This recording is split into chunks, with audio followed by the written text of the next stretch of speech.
Estamos de volta com o programa Em Pauta, aqui pela sua TV Canção Nova, conversando hoje sobre a Palavra de Deus. Mês da Bíblia, claro, não poderia ser diferente, mas não é uma conversa assim tão simples, não é?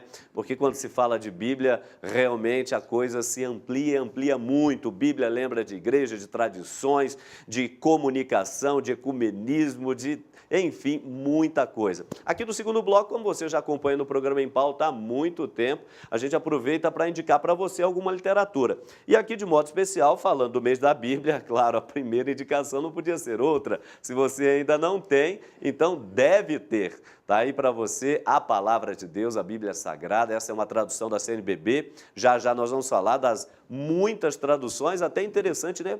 Por que existem tantas traduções? É o que a gente vai ver daqui a pouquinho, tá bom? Mas está aí para você essa Bíblia, não é a Bíblia Sagrada, tradução da CNBB, mas aqui interessante, você conhece a Canção Nova já de longa data. A Canção Nova tem mais de 35 anos de vida e ela é interessante, a partir do nosso fundador, Monsenhor Jonas Abib, ela nasce de uma experiência com a Palavra de Deus. A Palavra de Deus está assim na gênesis da Canção Nova e aquilo que o Padre Jonas Abib na época, propôs aos jovens, se difundiu, não é? E não apenas a comunidade, mas hoje a grande família Canção Nova e pessoas de modo geral fazem uso daquilo que se chama a Bíblia no meu dia a dia, ou seja, um estudo diário da Palavra de Deus. Então, muito interessante. Para isso, em primeiro lugar, tem aqui um roteiro, não é? A Bíblia no meu dia a dia. Está aí para você, Padre Jonas Abib, Monsenhor Jonas Abib, não é?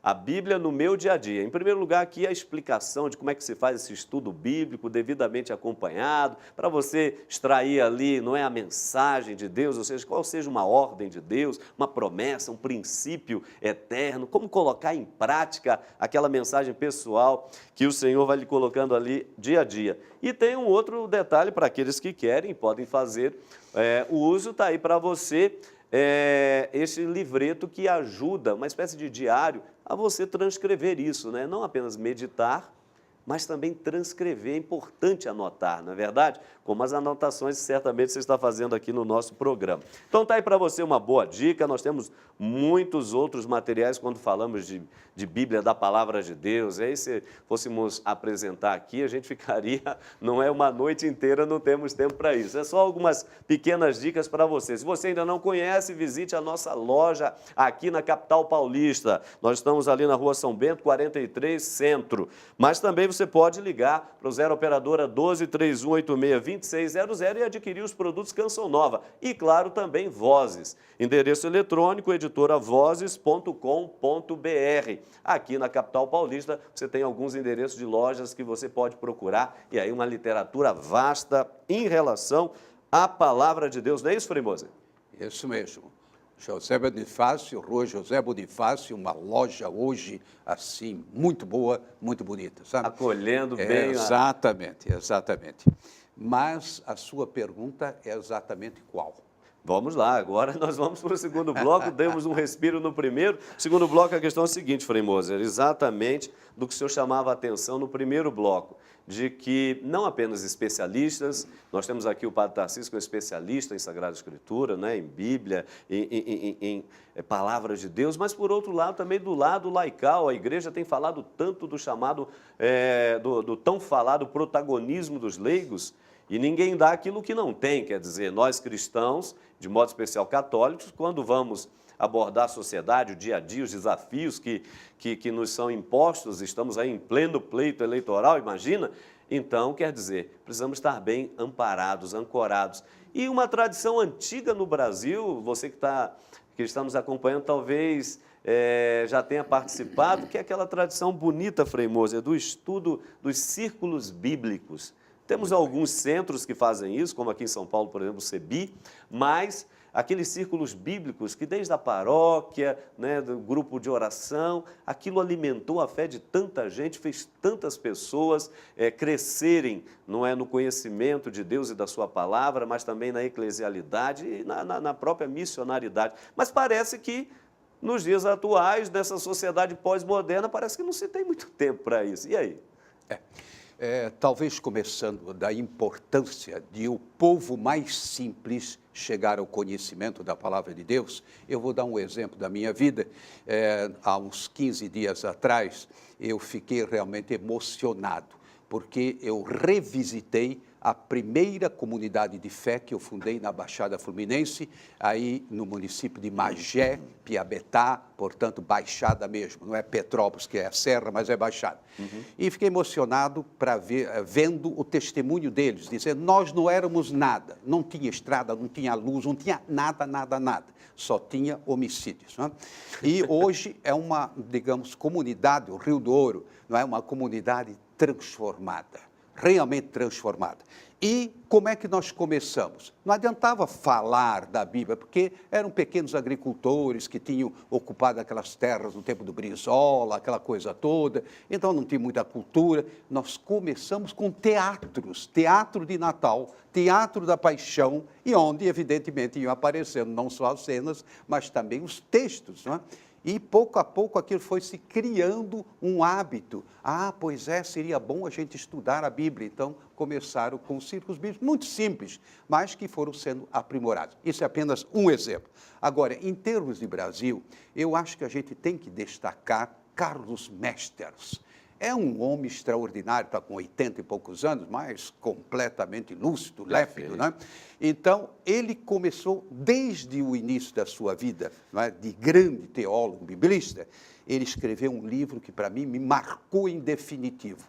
Paraíso Terrestre. Saudade, lá para trás, ou é esperança? Conclusão, nós temos que construir o paraíso. Ele não vem lá de trás. E, aliás, ele sofreu perseguições por causa disso, o que é normal, né? Sofreu perseguição por causa disso. Um livro extraordinário. Depois, muitos outros, não é? Sobre Sara e assim por diante. Não é? Ele foi, digamos, pegando vários aspectos da Bíblia. Agora, fundou o CEBI. Ele foi um dos fundadores. Sim. E isso se espalhou e tem uma consistência. Hoje, por exemplo, Francisco Orufino, não é? O nosso padre Tarcísio estava falando, falei, foi meu aluno, claro, né? Foi meu aluno. Mas, olha, um grande especialista e sabe traduzir para o povo, né? O povo mais simples. Eu acho que essa, vamos dizer, tentativa de transformar os textos, mas no bom sentido, transformar, que torna mais palatável, mais acessível, é fundamental. Porque aí começamos, mesmo doutores e gravata, etc., em termos bíblicos, não é, teológicos, muitas vezes são analfabetos. Ficaram com o primeiro catecismo. Quem é Deus? Espírito perfeitíssimo, Criador do céu e da terra. Não passaram disso. Então, mesmo para eles, os círculos bíblicos são fundamentais. Então, por ocasião da Quaresma, por ocasião do Natal, da Páscoa, etc., etc., é muito importante esse círculo bíblico. Mas, numa continuidade, uma escola bíblica. É verdade, Frei Moza. E o senhor falou uma coisa aí absolutamente importante, me faz lembrar aqui, inclusive, o Frei Clodovis Boff. O Frei Clodovis Boff, dando um conselho aos jovens teólogos, ele diz assim, olha, antes de tudo, a teologia, o estudo, portanto, da teologia nas suas várias ciências, mas ali no que tange, por exemplo, a Sagrada Escritura, antes de tudo deve ser uma teologia genoflexa, né? Quer dizer, eu preciso me inclinar diante do sagrado, porque nós não estamos, Padre Tarcísio, apenas falando de um livro como outro qualquer, ao lado de outros tantos que existem por aí, mas nós estamos falando de um livro e que revela, na verdade, uma pessoa, não é? E no nosso caso, Jesus Cristo, que, através desse livro, nos revela quem é Deus, o seu amor, a sua misericórdia, a salvação que veio trazer, etc. No entanto, não é? Muitas pessoas dizem assim, Padre Hamilton, às vezes a gente se depara com umas coisas meio contraditórias da Sagrada Escritura. Como é que pode esse Deus que no Novo Testamento, através de Jesus, prega o amor, não é, o perdão, a misericórdia, o amor aos inimigos? Mas, por outro lado, no Antigo Testamento, parece que vemos um Deus que aprova a guerra, o revide, a vingança.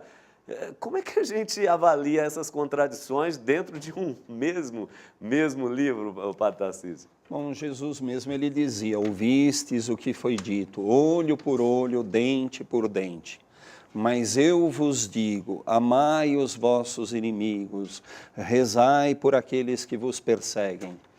Então, o próprio Jesus, ele tinha uma consideração muito particular, muito específica, muito clara, que fazia com que os seus discípulos aprendessem uma linha condutora de interpretação da palavra, dos ensinamentos.